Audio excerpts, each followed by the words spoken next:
মানুষ নাই, জিন নাই, দানব নাই, কেউ থাকবে না। যে ইসরাফিল ফুৎকার দিয়ে সব লন্ডভন্ড করছে ওইটাও নাই। ইসরাফিলও চলে যাবে নাকি ইসরাফিল থাকবে? কথা কন, কেউ থাকবে না, থাকবে একজন। তিনি কে?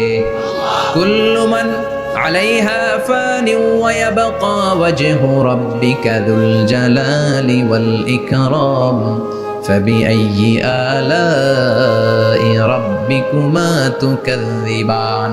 এই বিশ্বে যা দেখা যায় সব হয়ে যাবে ফান, নিঃশেষ, কিছু থাকবে না, সব মরে যাবে।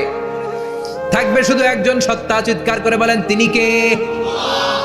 দ্বিতীয় ফুৎকারের পরে সব মানুষ শেষ, প্রাণী শেষ, কোনো প্রাণের অস্তিত্ব আর নাই। আল্লাহ বলবেন, জিন জাতীয় মেরে ফেল। মালাকুল মাউত জিন জাতির আত্মা নিয়ে যাবে।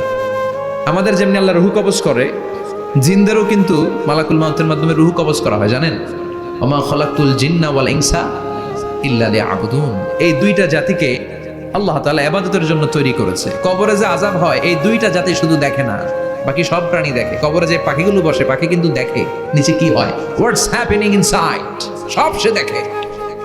গরু ছাগল আমরা কবরস্থানের পাশে বেঁধে রাখি, সব দেখে।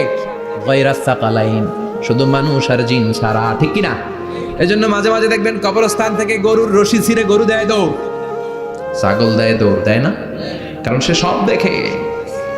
জিনদের রূহ কবজ করা হবে, তাদের জন্য এই শরিয়ত আছে। জিনদেরও কোরআন তেলাওয়াত করতে হয়, ওদেরও সালাত পড়তে হয়, ওরাও সিয়াম করে, ওরাও হজের সময় হজ করে, কিন্তু আমরা দেখি না। দেখি, এটা একটা অদৃশ্য জাতি, এটা দেখা যায়। জিসমুন নারিয়ুন ইয়াতাশাক্কালু বিআশকালিন মুখতালিফা।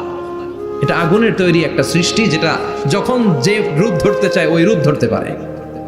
জিনের কথা শুনছেন কেউ? শুনছেন আপনি? কোথায়? কোরআনে শুনছেন না? জিন আমাদের সাথে কথা কইছে, ওটা শুনছেন নি কান দিয়ে? এটা শুনেন, শোনা যায়, শোনা যায়। অনেকে শুনে, অনেকে শুনে। জিসমুন নারিয়ুন ইয়াতাশাক্কালু বিআশকালিন মুখতালিফা। আগুনের তৈরি একটা সৃষ্টি, চাইলে যেমন মনে চায় তেমন আকৃতি ধরতে পারে। কখনো ছাগল হতে পারে, কখনো বিড়াল হতে পারে, কখনো সাপ হতে পারে, আবার মানুষের মতো আকৃতি নিতে পারে। আল্লাহু আকবার।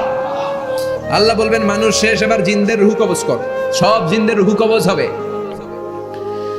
আল্লাহ একবার মালাকুল মাউতকে জিজ্ঞেস করবেন, আখবিরনি মাইয়াবকা, হো মালাকুল মাউত, আর কে কে বেঁচে আছে বলো। মালাকুল মাউত বলবে, আল্লাহ মানুষ নাই, জিন নাই, প্রাণী নাই, শুধু ফেরেশতারা আছে। আল্লাহ বলবেন, সব ফেরেশতাদের রূহ কবজ করো। সব ফেরেশতাদের রূহ কবজ হয়ে যাবে। যেই ফেরেশতার হুইসেল দেওয়ার কারণে, হর্ন বাজানোর কারণে কিয়ামত, ওই ফেরেশতার রূহ কবজ হয়ে যাবে। আল্লাহু আকবার।